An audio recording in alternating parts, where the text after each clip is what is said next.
तुम्हाला सांगणार आहे की काहीही करा, सप्टेंबरपर्यंत या राज्यामध्ये निवडणुका होऊ शकत नाही, कुठल्याही परिस्थितीमध्ये होऊ शकत नाही. कारण निवडणुका घ्यायच्या असतील तर आपल्याला 100% मतदारांना त्या ठिकाणी मतदाराचा हक्क बजावता आला पाहिजे. आणि म्हणून या निवडणुका पुढे ढकलाव्या अशी मागणी करण्याकरता माननीय चंद्रकांतदादा पाटील यांच्या नेतृत्वामध्ये 3 वाजता आम्ही राज्य निवडणूक आयोगाला भेटणार आहोत. या पद्धतीने मतदार एका बाजूला मतदान केंद्र पण पोहोचू शकणार नाही, दुसऱ्या बाजूला जिल्हा प्रशासन याच्या मतदानाच्या निवडणुकीची तयारीला लागलेलं असेल आणि तिथे पूर परिस्थिती झाली तर तालुका पातळीवर तहसीलदार आणि सगळी यंत्रणा निवडणूक सांभाळायची पूर परिस्थिती अशी दुहेरी संकट निर्माण होऊ शकते. खरीप पिकाचं खऱ्या अर्थाने नियोजन सुरू आहे, पूर परिस्थिती आहे, सर्व यंत्रणेला डोळ्यात तेल टाकून या परिस्थितीवर राहावं लागतं. सप्टेंबर महिन्यापर्यंत सर्व प्रशासन हे खऱ्या अर्थाने शेतकरी या विषयाकरता आणि पूर परिस्थितीकरता राहावं लागतं. आणि अशा परिस्थितीमध्ये या निवडणुका लावणे म्हणजे खऱ्या अर्थाने अत्यंत चुकीचं आहे. राज्य निवडणूक आयोगाने राज्य सरकारची त्या ठिकाणी सल्लामसलत करायला पाहिजे होती आणि नंतरच त्या ठिकाणी निर्णय घ्यायला पाहिजे होता. पण ज्या पद्धतीने केला आहे त्या पद्धतीने मला वाटतं एक प्रकारचा एक कल्लेपणा राज्य निवडणूक आयोगाने केला आहे. समजा ही परिस्थिती जर सांभाळली नाही गेली तर पुढे अजून त्याच्यापेक्षा नोव्हेंबर महिन्यापर्यंत सुद्धा इलेक्शन व्हावं नाही, सप्टेंबर महिन्यापर्यंत साधारणतः निवडणुकीचा घेऊ नये असं साधारणतः महाराष्ट्राची स्थिती आहे. कारण महाराष्ट्रामध्ये केव्हा कुठे पाऊस पडेल, केव्हा कुठे ढगफुटी त्या ठिकाणी अतिवृष्टी होईल, केव्हा पुराणी होईल याचं काहीच सांगता येत नाही. कोणताही रेकॉर्ड केव्हाही महाराष्ट्रामध्ये मोडतो, कधी कोकणात येतं, कधी धुळ्यामध्ये येतं, कधी महाराष्ट्रात विदर्भात येतं. आणि त्यामुळं राज्य निवडणूक आयोगाने मात्र या पद्धतीनं पाऊल उचलणे हे खऱ्या कुठल्याच महाराष्ट्राच्या जनतेला मान्य नाही आहे, कुठल्याच लोकप्रतिनिधीला मान्य नाही, कुठल्याच पक्षालाही मान्य नाही आहे. आणि त्यामुळे मला वाटतं सर्वपक्षीय लोक या निवडणुका लागल्या याचा विरोध करतील आणि निवडणुका पुढे ढकलण्याकरता आयोगाला विनंती करतील.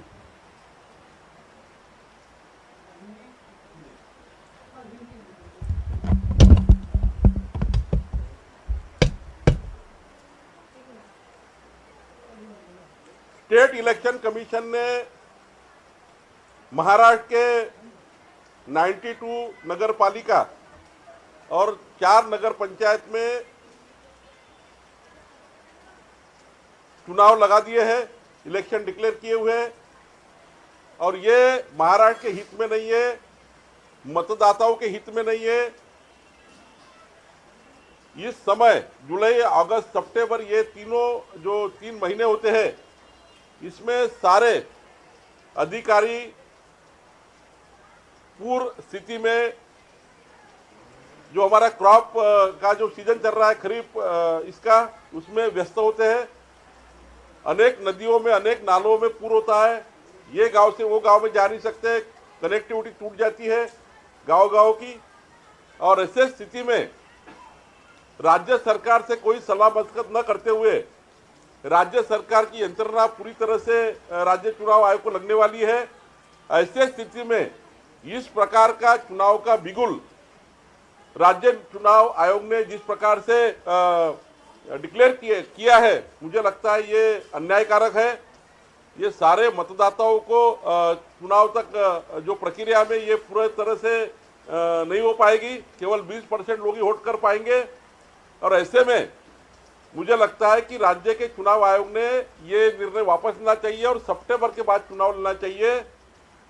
सितंबर के बाद सारी स्थिति ठीक हो जाती है और ऐसे में हम सब लोग, हमारे पूरे नगर पालिका के सारे पार्टी के लोग, मुझे लगता है कि चुनाव आयोग को बोलेंगे कि ये 3 महीने के लिए मत लीजिए.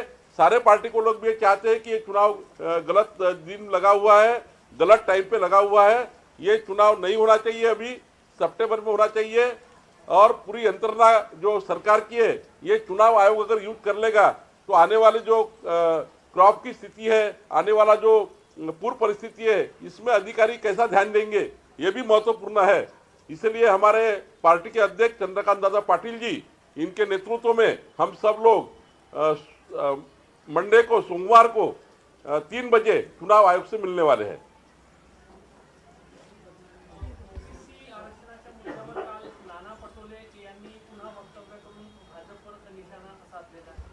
नाना पटोले जी हे खोटं बोलतात पण रेटून बोलतात. 2.5 वर्ष झोपा काढल्या महाविकास आघाडी सरकारने.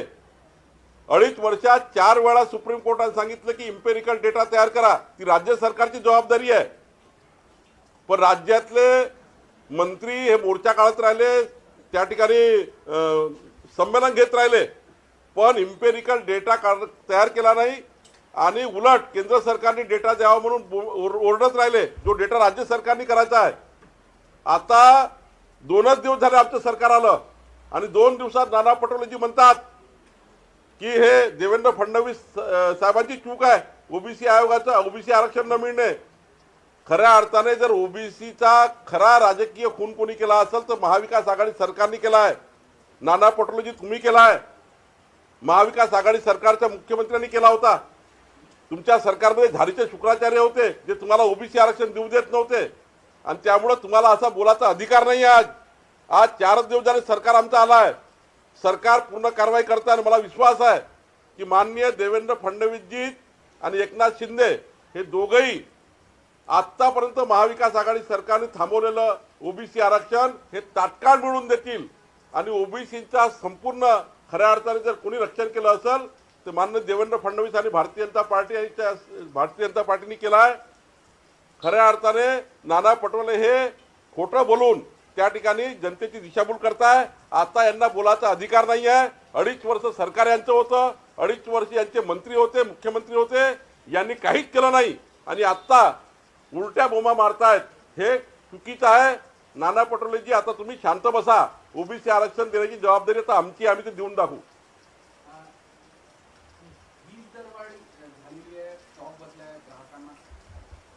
महाविकास आघाडी सरकारच्या नाकर्तेपणामुळे ही वीज दरवाढ आहे. मी मागेच सांगितलं होतं की जानेवारीपासनं तर जून महिन्यापर्यंत कोळशाचं नियोजन करावं लागतं, ते केलं नाही.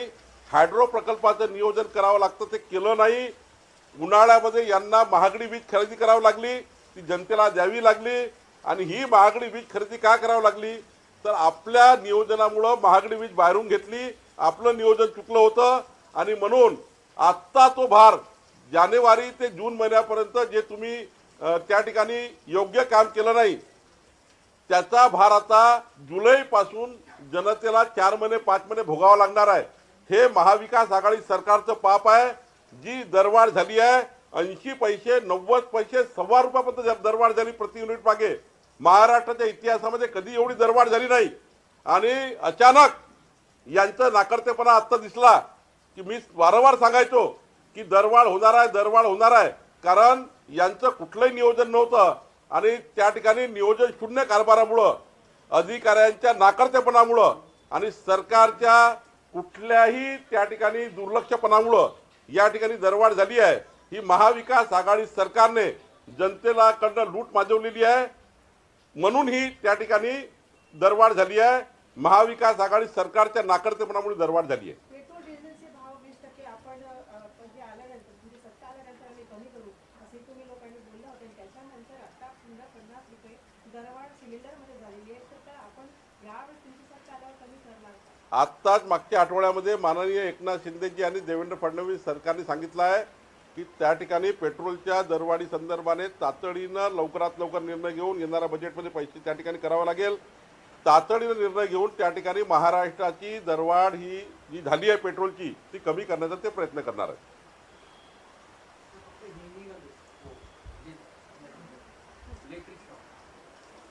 महाविकास आघाड़ी सरकार के गलतियों से बिजली के रेट बढ़े हैं. मैंने बार बार कहा था कि जनवरी, फरवरी, मार्च, अप्रैल, मई, जून में इस सरकार ने जो कोल का, बिजली का मैनेजमेंट करना चाहिए, हाइड्रो का मैनेजमेंट करना चाहिए.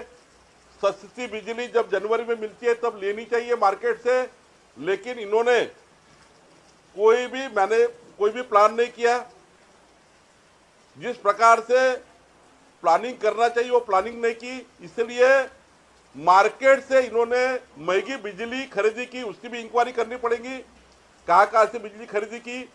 और ऐसे में जो बिजली खरीदी की मार्च, अप्रैल, मई, जून में, उसका अभी जुलाई, अगस्त, सितंबर, अक्टूबर को जनता को भुगतना पड़ेगा क्योंकि पिछले 4 महीने का जो होता है फ्यूल का, एफएसए का, उसको आगे देना पड़ता है। तो ये मार्च, अप्रैल, मई, जून में जो बिजली महंगी ली इस सरकार ने, उसका भुगतान ₹1.25 यूनिट तक जनता को आने वाला है। और ये महाविकास आघाड़ी सरकार की गलतियों की वजह से केवल बिजली की ये जो रेट बढ़े हुए हैं, ये महाविकास आघाड़ी सरकार जवाबदार है।